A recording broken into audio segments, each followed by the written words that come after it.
Evangelical Americans viewed both power and party as antithetical to Republican virtue, and they were rightly alarmed by the political influence wielded by this fast-growing society. If other polities resembled Genesee, anti-party and anti-Masonic sentiments did not merely overlap.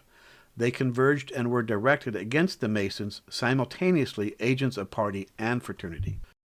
Studies that have taken anti-Masonry seriously have assumed that Masons were urban and connected with local land offices.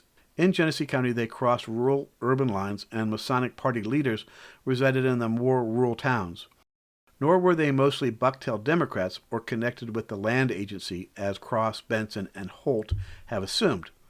The social configuration of Masonry in Genesee reveals no simple division between classes, lifestyles, or parties, but rather, potentially, a split within the local elite.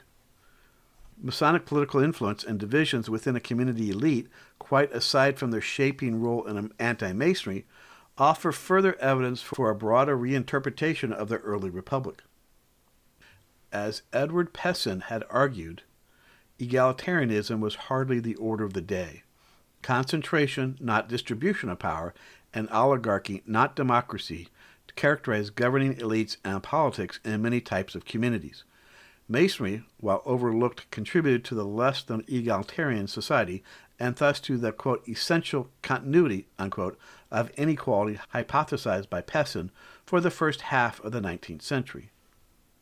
Neither can we cast aside elements of discontinuity. However, anti-Masonry, along with evangelical revivalism, gripped communities across the Yankee belt of settlement and culture. Anti-Masons knew Masons and its influence intimately.